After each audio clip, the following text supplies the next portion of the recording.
Once again, we're returning to the question, the U.S., where is the superpower headed? And how on earth do you deal with Donald Trump? Now, our next speaker, the final speaker of the day, he may know a thing or two about working and dealing with Donald Trump. After all, he was his communications director in the White House a couple of years ago for all of 11 days. So what's his advice? What's his advice? Let's take a look. Three quick things. Never take the phone call from him. Don't respond to him. And tell people, elbows up, I'm ready for the fight. When you do that with him, he comes towards you. My advice is you got to push and shove with Trump. If you're overly kowtowing to him and laying down, forget it. Never going to work. And what Carney did was brilliant. He didn't call Trump after he won that interim election. Trump was like, what the hell is going on? Didn't call him. They called Carney. Carney said, I will only talk to him if he addresses me as prime minister. And if there's a communique post the conversation, it's the nation of Canada. If he starts his bullshit with governor and 51st state, I'm not taking the call. And so that's what Carney did. And the meeting went quite well because Mark Carney knows how to forecheck in hockey. You have to forecheck Donald Trump. That's some pretty good advice, I would say. Ladies and gentlemen, join me in welcoming the Mooch, or Anthony Scaramucci. He's not just the former communications director. He's also, of course, a very successful hedge fund manager, podcaster, and author. Welcome.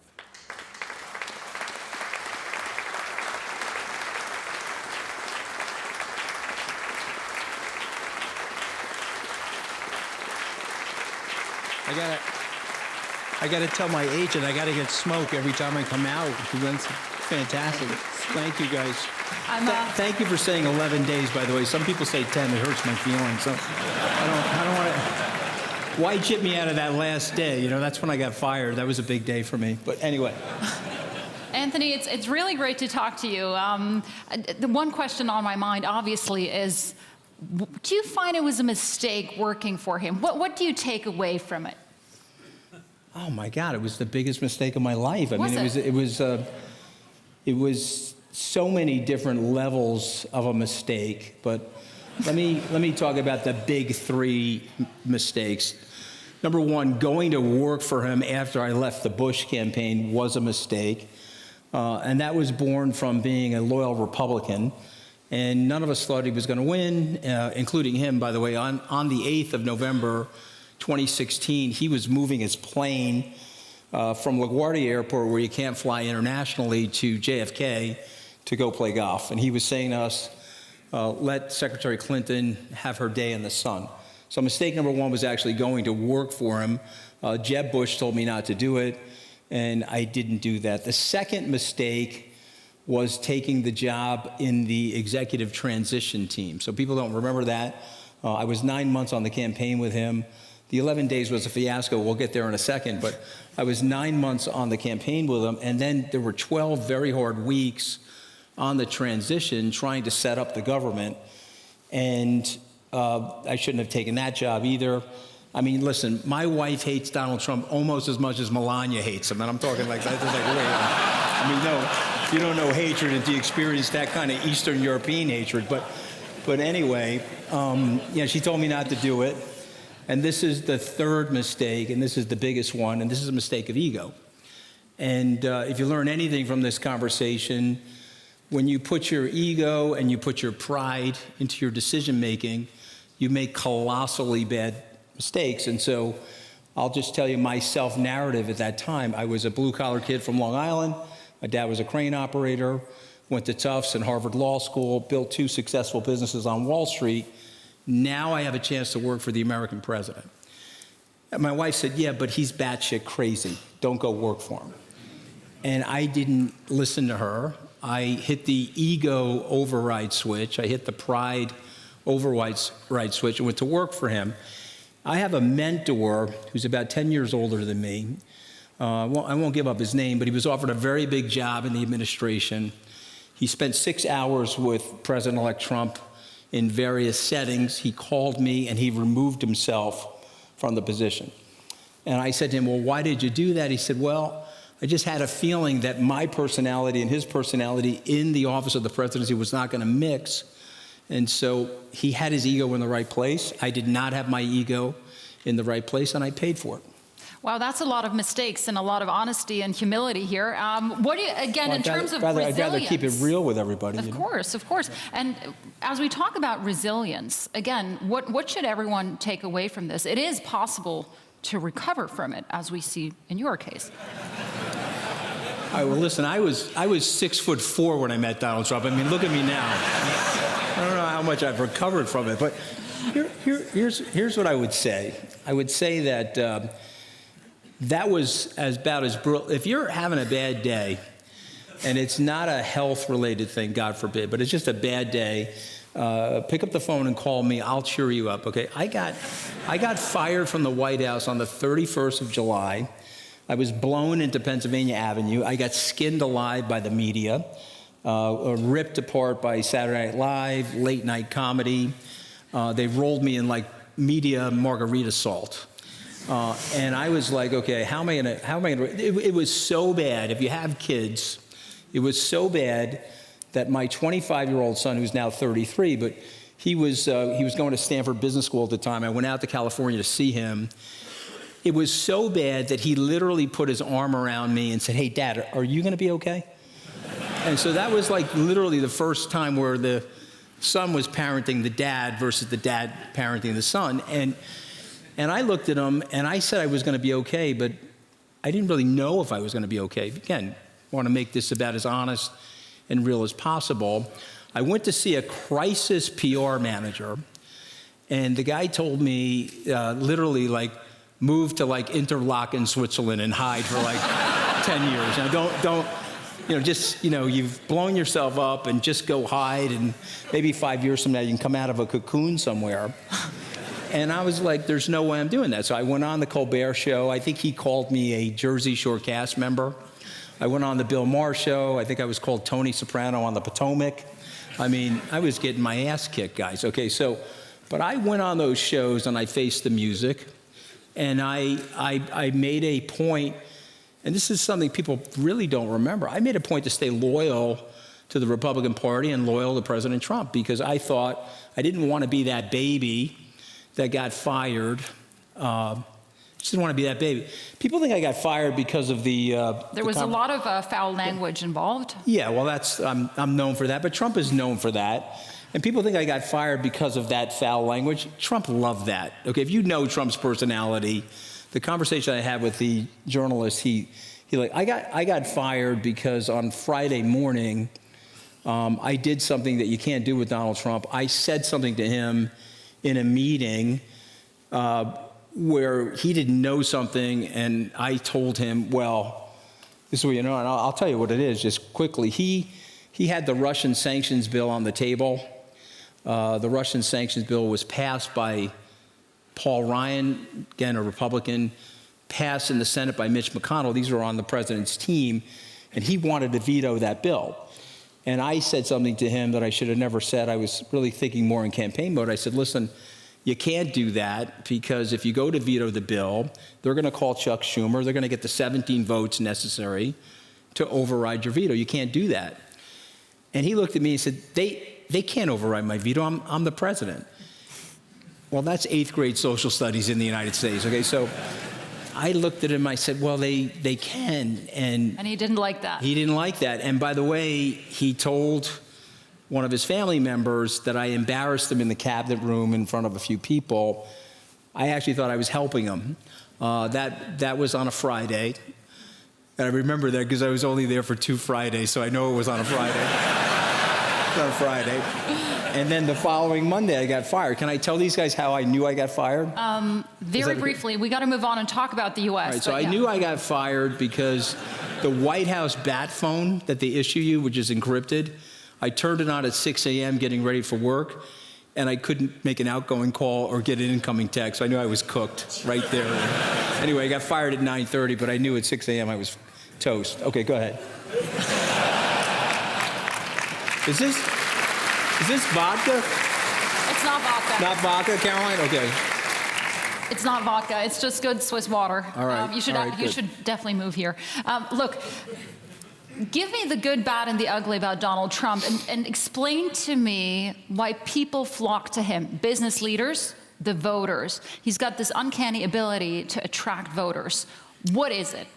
Well, listen, you can like him or dislike him. He is a formidable politician.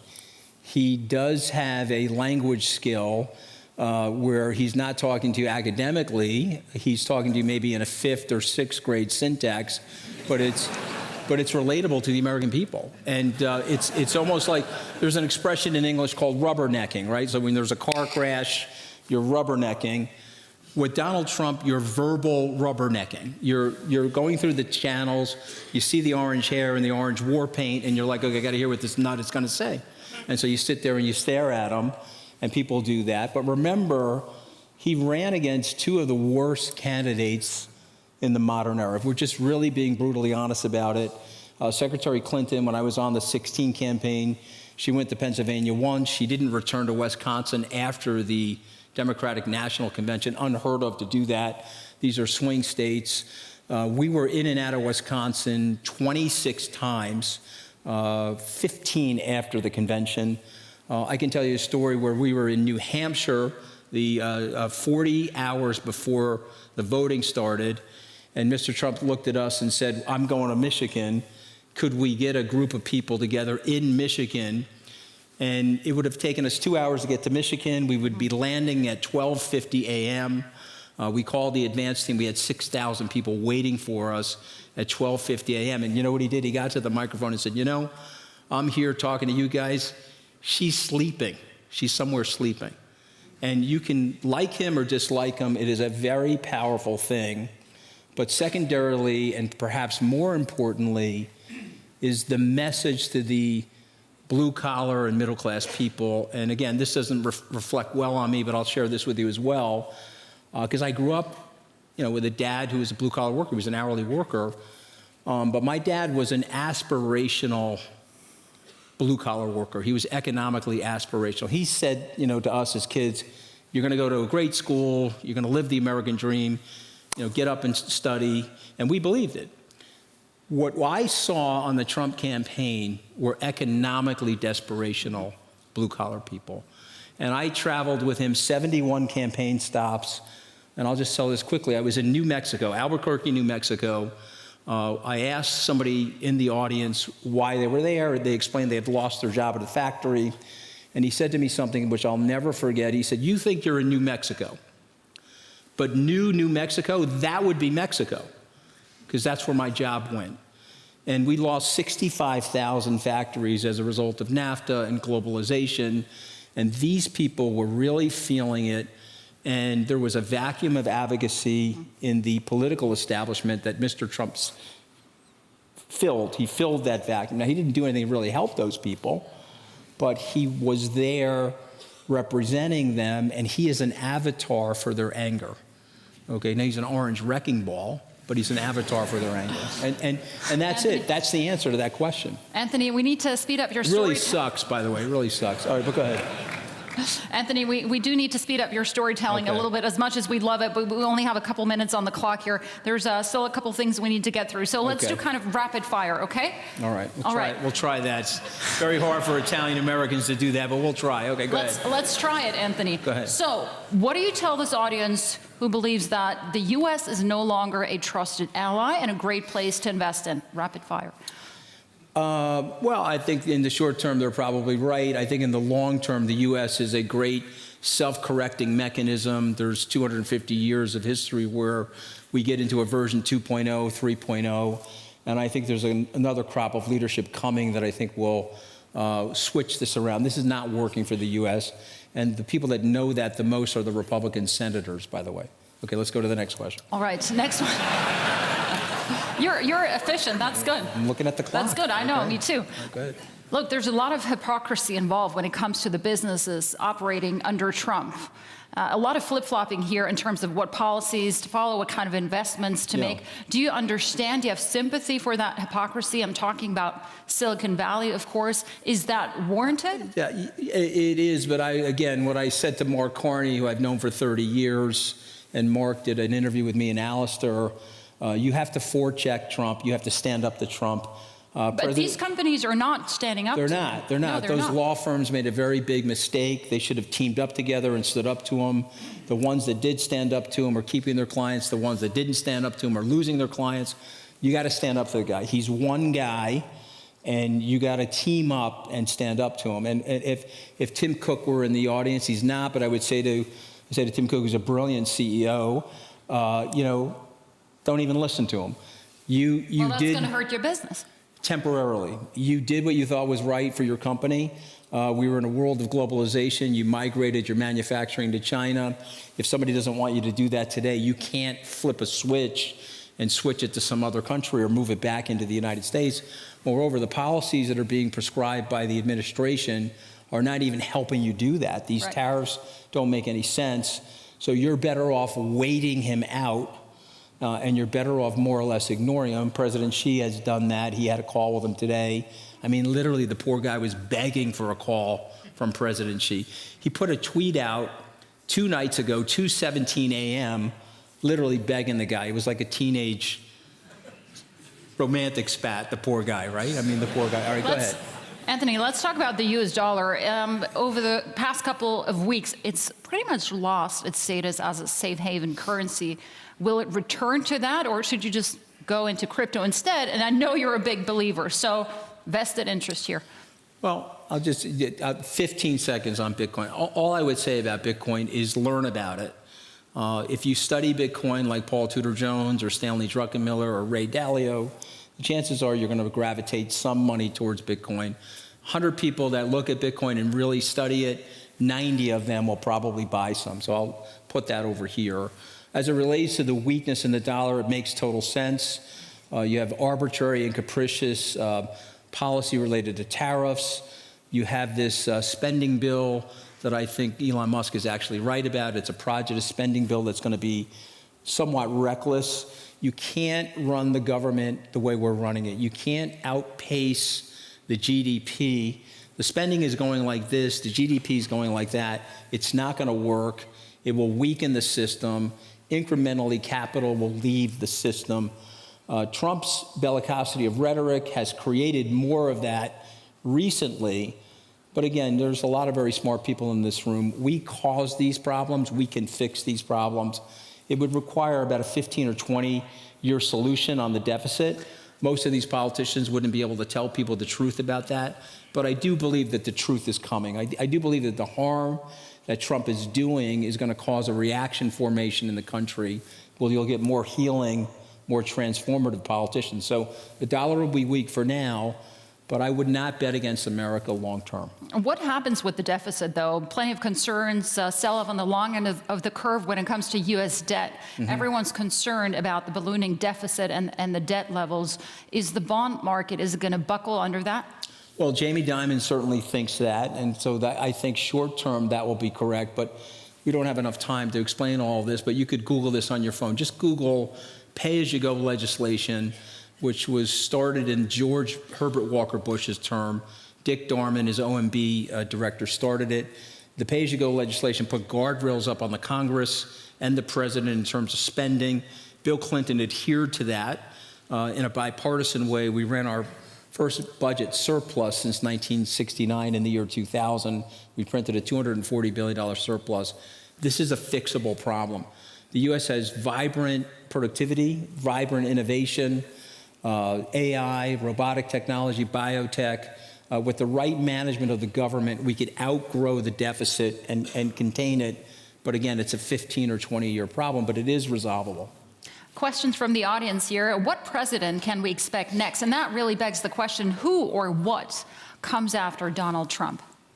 What do you think? So I don't know the answer to that. I think the best thing Donald Trump has going for him are the Democrats. I've never seen a group of people in more disarray. I mean, they have time to pull it together. I guess the only thing I can say to you is it will not be J.D. Vance. Okay, I can say that very definitively. Anybody see the movie Fargo where the guy's going into the wood chipper? Okay, that's what Trump is going to do to J.D. Vance, okay, because anybody close to him in his perimeter gets eaten or put in the wood chipper. And that's happened. And that pretty much happened to Elon Musk.